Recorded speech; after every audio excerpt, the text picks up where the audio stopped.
दोस्तों, जंतर मंतर के आसपास की सारी दुकानें समय से पहले बंद कर देने के आदेश दे दिए गए हैं। जंतर मंतर के आसपास के दर्जनों मेट्रो स्टेशन पहले से ही बंद किए जा चुके हैं। कुछ बहुत बड़ा होने की आशंका जताई जा रही है। और दोस्तों, ये भी बात निकल करके आ रही है, खबर ये भी है कि एनएसए के तहत जंतर मंतर प्रोटेस्टर्स के ऊपर कार्रवाई की जा सकती है। ये भी खबरें निकल करके आ रही है। तो इतनी ज्यादा तैयारियां किस बात की है? क्या आज की रात जंतर मंतर के लिए और जंतर मंतर में प्रोटेस्ट कर रहे प्रोटेस्टर्स के लिए, कॉकरोच जनता पार्टी के सपोर्टर्स के लिए, कॉकरोचेस के लिए बहुत बड़ा दिन है? क्या आज सरकार या पुलिस प्रशासन दिल्ली में कुछ बहुत बड़ा करने जा रही है? भरत जी मेरे साथ है और तमाम डिटेल्स लेकर के बैठे हैं। भरत जी से बात करते हैं बिना देर किए। भरत जी, आज क्या होने जा रहा है?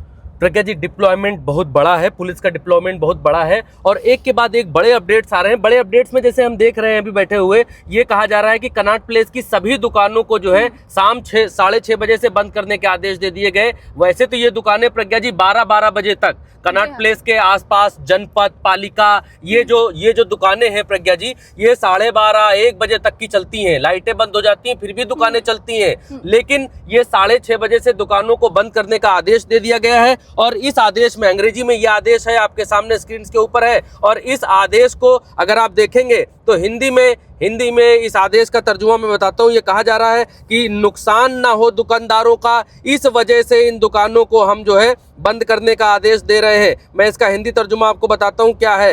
ये लिखा गया है इसमें कि एडीएमसी के अध्यक्ष और उपाध्यक्ष द्वारा टेलीफोन पर दिए गए निर्देश के अनुसार जो है इसको देखते हुए अनुसार कनॉट प्लेस और आसपास की दुकानों को सख्त निर्देश दिया जाता है कि दिल्ली के कनॉट प्लेस में स्थित सभी दुकानें, प्रतिष्ठान जिनमें कार्यालय और रेस्तरां भी शामिल हैं, आज यानी 23/7/2026 को शाम 6:30 बजे तक बंद कर दिए जाएं। और सभी प्रतिष्ठान मालिकों, किराएदारों से अनुरोध है कि वो सहयोग करें और उपरोक्त निर्देशों का सख्ती से पालन करें। ये यहाँ पर कहा जा रहा है। और ताकि ये कह रहे हैं ताकि अप्रिय स्थिति से बचा जा सके और संपत्ति की हानि और चोट से सुरक्षित रहा जा सके। संपत्ति की हानि और चोट से सुरक्षित रहा जा सके और आगे जो है अप्रिय स्थिति से बचा जा सके। जी हाँ। इसका मतलब क्या है? हाँ। क्या कुछ बहुत बड़ी प्लानिंग कर रही है पुलिस? क्या ऐसी कोई क्षति होने वाली है? क्या ऐसा कोई हानि होने वाली है? ऐसा क्या होने वाला? बड़े क्रैकडाउन की खबरें निकल करके आ रही है कि आज ऐसा हो सकता है। जी, और ये अरविंद केजरीवाल का ट्वीट है, आप देखिए स्क्रीन पर है। अरविंद केजरीवाल कहते हैं कि कनॉट प्लेस की सभी दुकानों को आज शाम 6:30 बजे बंद करने के आदेश, जबरदस्ती सिक्योरिटी, ढेर सारी एम्बुलेंस। क्या मोदी सरकार आज फिर जंतर मंतर पर अपने बच्चों पर बर्बर हमला करेगी? ये कह रहे हैं जबरदस्त सिक्योरिटी, ढेर सारी एम्बुलेंस। क्या मोदी सरकार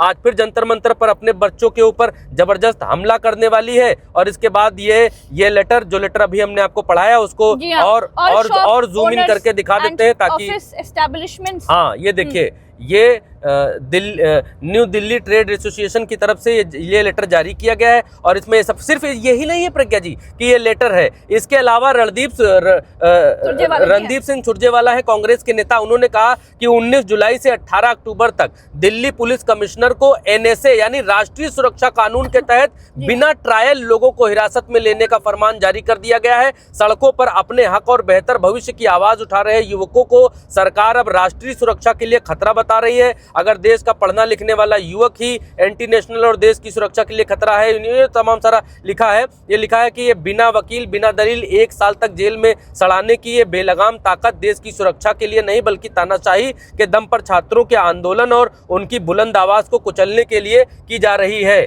ये लाइट से अगर कोई दिक्कत है तो बंद कर सकते। अच्छा, ये इन्होंने एक चिट्ठी यहाँ पर डाली है जिसमें होम मिनिस्ट्री की तरफ से लिखा है, होम पुलिस सेकंड डिपार्टमेंट और नोटिफिकेशन दिल्ली 15 जुलाई 2026। ये नोटिफिकेशन इन्होंने यहाँ पर जारी किया गया है। इस नोटिफिकेशन में ये कहा गया है कि एनएसए के तहत जो धाराएं हैं प्रज्ञा जी, उन धाराओं का यहाँ पालन किया जाए। जैसे इसमें क्या कहा गया? इसमें कहा गया कि F संख्या मतलब इसमें कहा गया कि राष्ट्रीय सुरक्षा अधिनियम 1980 जो है उसकी धारा 3E की उपधारा 3 और धारा 2 खंड में जो शक्तियां हैं उनका प्रयोग करते हुए दिल्ली राष्ट्रीय राजधानी क्षेत्र के उप राज्यपाल ये निर्देश देते हैं कि 19/7/2026 से 18/10/2026 की अवधि के दौरान दिल्ली पुलिस उपायुक्त उपरोक्त अधिनियम की धारा 3 की उपधारा, मतलब ये बड़ा टेक्निकल लिखा हुआ है, कह रहे हैं कि इन शक्तियों का उपयोग कर सकते हैं। ये हिंदी तर्जुमा इसका है कि एनएसए की धाराओं का उपयोग कर सकते हैं। इसके बाद दिल्ली पुलिस ने सफाई भी दी है, इसका एक क्लैरिफिकेशन भी दिया है। हाँ, एक दिल्ली पुलिस का क्लेरिफिकेशन वो भी निकाल करके लाए। ये कह रहे हैं कि ये रूटीन एक्टिविटी का क्वार्टरली रिन्यूअल, हाँ मतलब कहने का मतलब ये रूटीन हमारा प्रोसेस का हिस्सा है। अरे भैया, रूटीन प्रोसेस का हिस्सा क्या है? एनएसए रूटीन प्रोसेस में लगाते हो क्या? एनएसए कनॉट प्लेस के आसपास, जंतर मंतर के आसपास जो है वो रूटीन उसमें लगाते हो क्या? चावल खाना है कि हाँ शाम को भात खाएंगे, सवेरे दाल खाएंगे, हमारा रूटीन प्रोसेस का हिस्सा है। देश की राजधानी में एनएसए रूटीन में लगाते घूमते हो क्या? ये हालांकि दिल्ली पुलिस का खंडन है, तो बताना जरूरी है क्योंकि जो चीजें हैं, क्योंकि हम जो मीडिया है एक तरफा मीडिया नहीं है, जो बात बताते पूरी बताते हैं, उल्टा चश्मा यूसी इसीलिए जाना जाता है। ये ऑफिशियल क्लैरिफिकेशन आया, दिखाएगा जरा। पुलिस की तरफ से ऑफिशियल क्लैरिफिकेशन आया जिसमें ये लिखा गया है कि come to notice that misleading information is being circulated on social media claiming that the commissioner of police Delhi has been हाँ, कुल मिलाकर प्रज्ञा जी पढ़ने की आवश्यकता क्या है? इतना लंबा चौड़ा इनका लेख पढ़े, हर चीज का खंडन तो छाप रहे हैं। बताया जा रहा है कि इन्होंने मारा, इनके लोगों ने मारा। ये कहते हैं कि नहीं मारा नहीं है, वो सिर्फ भीड़ को तितिर बितिर हो रही थी, भीड़ भाग रही थी, इस वजह से लोग चोट खा गए। तो दिल्ली पुलिस तो जो बोल रही है वो तो दुनिया को मालूम है ये लोग क्या बोल रहे हैं, कैसे बोल रहे हैं। लेकिन एक चीज प्रज्ञा जी यहाँ पर ये निकल करके सामने आ रही है कि एडीसीपी हैं उनको हटा दिया गया, रिमूव कर दिया गया जंतर मंतर से। और ये कहा गया है कि ये तब कार्रवाई की गई जब एक लड़की को ये पीट रहे थे, मार रहे थे। द इंडियन एक्सप्रेस के हवाले से खबर, और ये है वो महाशय निकल गया, पीछे चला गया। खैर एक सेकंड दीजिएगा, हिल रहा है क्योंकि गाड़ी चल रही है इसलिए। तस्वीर देखा सबने कि किस तरीके से एक महिला पर इनको हटाया गया है। हाँ, हटाया गया। खैर फिलहाल आगे बढ़ेंगे। आगे ये है कि अभिजीत दीपके ने ये कहा है कि Modi is ready to shut down all of Delhi but not shake off Dharmendra Pradhan. Dharmendra Pradhan को हटाने के अलावा पूरी दिल्ली वो शट ऑफ करने की तैयारी में है, बंद करने की तैयारी में है। यहाँ दिल्ली मेट्रो की तरफ से एक जानकारी दी गई और ये बताया गया कि इतने मेट्रो स्टेशन प्रज्ञा जी कौन कौन से, लोक कल्याण मार्ग, राजीव चौक, पटेल चौक और रामकृष्ण आश्रम, बाराखंबा रोड, सुप्रीम कोर्ट, सेवा तीर्थ और जनपथ और Mandi House, Central Secretariat, ITO, Delhi Gate, Indraprastha और खान मार्केट, जोरबाग और शिवाजी स्टेडियम। ये 16 मेट्रो स्टेशन है।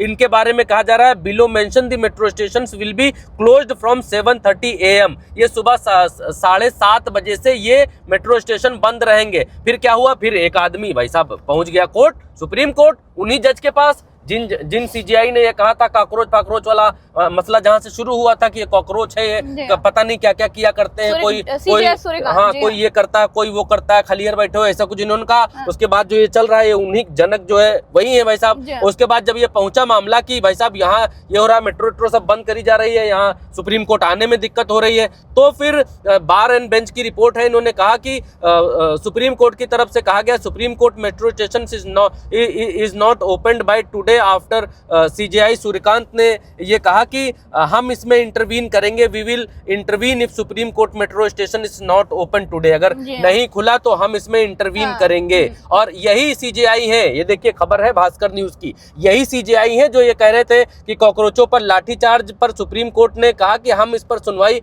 नहीं करेंगे, सुनवाई से इनकार कर दिया। चीफ जस्टिस ने कहा था वीडियो देखने का वक्त हमारे पास नहीं है, हमारा समय बर्बाद ना करें। जब कुछ लोग ये याचिका लेकर के पहुंचे कि भैया बच्चों को बहुत मारा है, छोटे छोटे बच्चों को इतना पुलिस ने पीटा है, बम मार रहे हैं, वो वाले आंसू बहस के बम मार रहे हैं, पैलेट गन चला दे रहे हैं, लाठी डंडा मार रहे हैं, खड़े खड़े खोपड़ी लाठी मार रहे हैं। तो ये सब जब लेकर पहुंचे तो सीजीआई ने कहा कि आई डोंट हैव टाइम, मेरे पास समय नहीं, हमको वीडियो नहीं देखना है। तो वो शायद में भी झुल्ला गए होंगे कि उन्हीं की वजह से ये सब शुरू हुआ और फिर उनके पास ये मसला पहुंच गया। एक और मतलब ये चौंकाने वाला है कि महान आंदोलनकारी का हृदय पसीज गया है। महान आंदोलनकारी जो है अन्ना हजारे रोते हुए पाए गए हैं और वो यहाँ पर ऐसे ऐसे करके रो रहे हैं। फिलहाल मेरी तरफ से इतना ही प्रज्ञा जी। जी हाँ बिल्कुल। तो देखने वाली बात यह है कि हजारों छात्र अलग अलग राज्यों से अब दिल्ली जंतर मंतर की तरफ कूच कर रहे हैं। कई वीडियो सोशल मीडिया पर चल रहे हैं जिसमें कई बच्चे अपने माता पिता को बिना बताए, कई बच्चियां अपने माता पिता को बिना बताए जंतर मंतर के लिए अलग अलग शहरों से निकल गए। एक और है कि पटना से, मुजफ्फरपुर से, बिहार से 10,000 बहुत सारे छात्र, हजार छात्र ट्रेनों में बैठ करके दिल्ली आ रहे हैं और उनको रोका जा रहा है। ये वही सरकार है जो ट्रेनों में ठूस करके वोटर बिहार लेकर के जाती है, कोई नहीं रोकता है। लेकिन ये खबरें हैं, पुष्ट है अपुष्ट है नहीं मालूम, लेकिन सोशल मीडिया पर ये वीडियोस चल रहे हैं क्योंकि मीडिया तो मेन स्ट्रीम मीडिया तो दिखा ही नहीं रहा, वो कुछ नहीं दिखा रहा। जो सूचना आ रही है सोशल मीडिया के थ्रू आ रही है। तो तमाम सारे वीडियोस वायरल हो रहे हैं जिसमें ये कहा जा रहा है कि छात्र आ रहे हैं पटना से दिल्ली के लिए, हजार छात्र, लेकिन उनको मुसीबतों का सामना करना पड़ रहा है। और उनको मुसीबतों का सामना नहीं करना पड़ता है जिनको ठूस करके वोट दिलाने बिहार लेकर के जाया जाता है, लेकिन बिहार से आने में मुसीबत का सामना। और खबर ये भी है कि प्रधानमंत्री नरेंद्र मोदी ने अब सुध ली है और उन्होंने ये बात कही है कि जो छात्र हैं, जो स्टूडेंट्स हैं, वो हमारी पहली प्रायोरिटी है। उनके लिए हमारा कण कण जीवन पल पल सब कुछ समर्पण है। लेकिन अब सवाल ये भी है कि अगर आपका सारा जीवन उन स्टूडेंट्स के लिए समर्पित है तो फिर आप अपने मंत्री धर्मेंद्र प्रधान का इस्तीफा क्यों नहीं लेते? और उसी तमाम खबरों को बताने के लिए और धर्मेंद्र प्रधान का इस्तीफा क्यों नहीं हो रहा है समझने के लिए हम इस वक्त पर आपके साथ लाइव डिबेट पर बैठे हुए थे। और क्या कुछ होने वाला है, आज की रात क्यों बड़ी है, आज का दिन सीजेपी के लिए, जंतर मंतर में आए प्रोटेस्टर्स के लिए क्यों बड़ा है, ये जानना बहुत जरूरी था। इसीलिए खबरों पर नजर बनाए रखिए, लगातार जुड़े हुए, पल पल की अपडेट हम आपको दे रहे हैं और जंतर मंतर पर जाकर भी आज हम आपको तमाम खबरें बताएंगे। इसलिए हमारे साथ जुड़े रहिए, चैनल सब्सक्राइब कीजिए। अगर आप पहली बार हैं तो दूसरों से भी करवाइएगा। फिलहाल के इतना ही, नमस्कार। आइए देखते हैं जंतर मंतर में क्या हो रहा है।